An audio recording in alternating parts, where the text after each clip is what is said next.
Magandang oras mga kababayan, mga ka-Golden Boy. Meron tayong bigyan ng reaksyon dito. Itong press conference ni Secretary ngayon ng DPWH, bagong palit kay dating DPWH Secretary. Itong si Vince Dizon ngayon, ang Secretary ng DPWH ay merong press conference.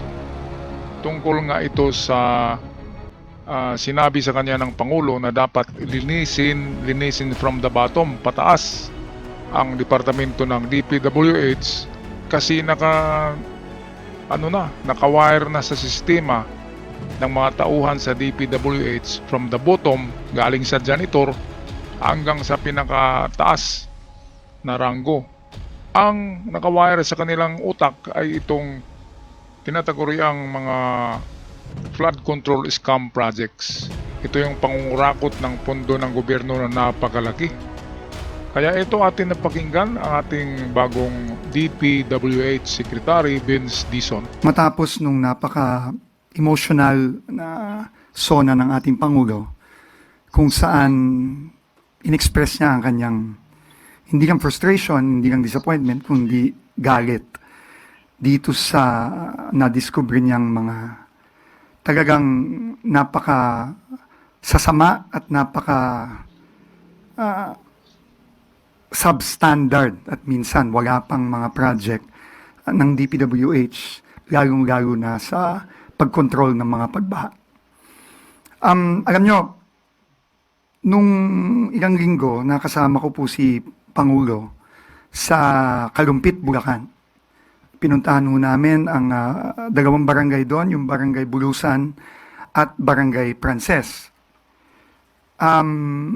Doon po, nakita mismo namin ng ating mahal na Pangulo yung substandard at incomplete na flood control projects. Kung maaalala ninyo, meron pa doon sa Barangay Prances ata o sa Bulusan, dinakma ni Pangulo yung konkreto at sa kamay lang niya, halos nadurog yung konkreto, no? Na pinakita niya. At talagang nakakagalit, no? Yung experience na yun. At nakita ko first hand yung galit ng Pangulo dito sa mga ginawang mga proyektong to. Pero alam niyo po, higit pa dun sa galit niya sa mga nakita nating mga facility na substandard. Na klarong-klaro, wala nang kailangang investigasyon doon. Kitang-kita mo pa lang, sa mata pa lang. Maramdaman mo pa lang sa kamay mo na talagang substandard. More than that, I think ang pinaka ginalit ng Pangulo, nung kinausap po namin yung mga kababayan natin na nakatira sa Bulusan at sa Prances, sa Kalumpit, Bulacan. Alam nyo, yung mga tao po doon, ang sabi nila sa Pangulo, Sir, kayo pa lang ang kauna-unahang national government official na nagpunta dito sa amin. Pero ito pong pagbaha, araw-araw po ito sa amin. Hindi po ito pagtag-ulan lang. Ito po ay daily life na namin, siguro mahigit kalahati ng taon. Ganun ang buhay namin. Sabi ng mga tao sa amin po ni Pangulong Marcos nung nandun kami. At doon ko talaga halos hindi ko na humapinta yung mukha ng ating Pangulo dahil yung sakit ng loob niya, nakita ko po at naramdaman ko nung nakausap niya yung mga kababayan natin doon. Alam niyo yung mga water line doon, nakikita mo na minsan naabot ng 5 feet no, yung water line, no? At nakikita mo na talagang doon na. Ibig sabihin, tataas baba na lang ang baha doon. Hindi question na may baha o wala. Ang question doon, gaano kataas ang baha. Kaya po nakakalungkot po talaga at nakakagalit itong mga nangyaring ito. Kaya nga po tingin ko,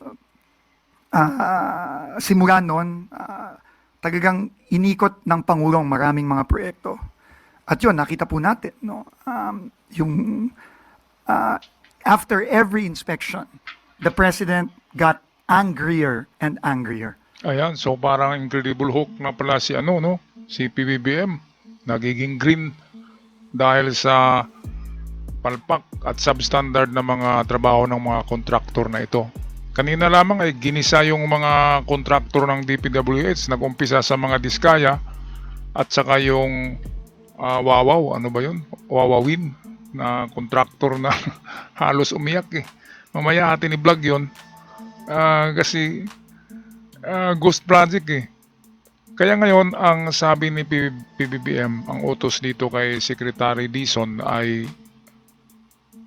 hindi lang linisin walisin, sweep, walisin ang mga lahat na dyan, galing sa pinakamababa na ranggo hanggang sa mataas. Dahil nga lahat ay wired na eh, nakakonekta na sila. Nasa DNA na nila ang pagnanakaw, grabe. Kahit itong Diskaya kanina na doon na tinatanong sa Senado, sa Congress, sa Blue Ribbon Committee, tinatanong ay hindi makakasagot eh. Dahil kung sasagot sila ay malaman na substandard o kaya anomalous project yung kanilang ginagawang construction. At nagiging milyonaryo. Umpisa lang ng 2016, bilyonaryo na eh. Sino bang kontraktor ang magiging bilyonaryo agad? Isa ang kumuha ng materyales, siningi mo ba yun? Siyempre may kapital ka nun. Kaya kahit nababayaran ka ng DPWH sa professional fee, ay hindi ka kagad maging bilyonaryo. Grabe naman yung kanina, yung sagot ni Diskaya. Kaya gawan din natin mamaya siguro, gawa tayo ng video tungkol sa nangyayari sa Congress kanina. Well, ito, fast forward tayo kay Vince Dizon. Ay sinabi nga ng Pangulo utos sa kanya na walisin mo na yung lahat ng mga dyan, mga dumi sa DPWH. Mag-resign na sila, courtesy resignation. Ito ang utos ni PBBM. Kaya balik tayo kay Vince Dizon. No, doon pong nasa Baguio siya, halimbawa, nung kasama po niya si Baguio Mayor Benji Magalong. Yung sinabi niya, ito, daang-daang milyon to. Pero wala to, tinapon lang sa ilog yung pondong ito. Kasi useless itong proyektong to, sabi ng ating Pangulo. Kaya po talaga, tingin ko, umabot na sa punto na talagang yung galit ng ating Pangulo, kailangan, ang sabi niya ay kailangan mag-translate na into concrete action. Kailangan itong galit, itong sakit na nararamdaman, hindi lamang ng ating Pangulo, kundi ng lahat ng mga kababayan natin. Dahil dito sa mga nangyari sa DPWH. At yung hirap na dinaranas ng mga kababayan natin, kailangan gawan na ng konkretong aksyon. So, nandito po ako ngayon, para sabihin sa inyo kung ano ang mga direktiba ng ating Pangulo Ito na ito akin na. pong i-execute immediately sa mga susunod na araw. Naku, patay kayong mga buhaya dyan sa DPWH. Execute na. In the next few days, ay tanggal kayo dyan, mga buhaya kayo. Unang-una po, ang unang-una ko pong order na ilalabas ay ang pag-order ng courtesy resignations top to bottom. USEC, ASEC, Division Head, Regional Director hanggang District Engineer ng buong bansa. Yan po ang unang-unang order na gustong ipalabas ng ating Pangulo. Ito po ay simula ng sinabi nga ni Yusek Claire kanina na clean sweep. Paglilinis. No? Yan po ang unang-unang direktiba ng ating Pangulo. Nag-usap po kami ng matagal kaninang umaga. Sabi niya, linisin ang DPWH. Ayan, so mag-impake na kayo dyan, mga buhaya kayo sa DPWH. Nagkukuntsabahan kayo ng mga kontraktor eh. Lalo na yung Wawaw Construction na grabe. 1.2 billion yata yung project na wala talagang kahit isang poste na nilagay doon sa kanilang project site. Kaya kanina ay siguro kulong yun eh. Walang masabi yung may-ari. construction. At yung si Diskaya naman, meron palang siyam. Siyam na, akala ko apat lang eh. Siyam na construction company ang pagmamayari ng Diskaya. Para kapag may bidding ay yung siyam ay sasali yun sa bidding, ibig sabihin ay ang katunggali nila doon ay kasing dami rin nila, di ba? Kaya automatic na 50% ang chance na makuha nila ang bidding. Kaya konting lagay na lang, konting padulas ng pera, konting itong sharing, di ba, sa taga DPWH ay siguradong sa kanila talaga i-award ang project. Kaya nga sa isang taon, 419 projects pala ng DPWH bawat taon. So halos 400 doon ay nakuha nila. Yung 19 lang ang naibigay sa ibang kontraktor. Grabe mga kababayan. No, kaya itong utos ni PBBM dito kay Secretary Vince Dizon ng DPWH na walisin, linisin ang hanay ng mga anay diyan sa DPWH. Mag-umpisa sa susunod na araw, baka next week ay umpisa nang tanggalin isa-isa diyan.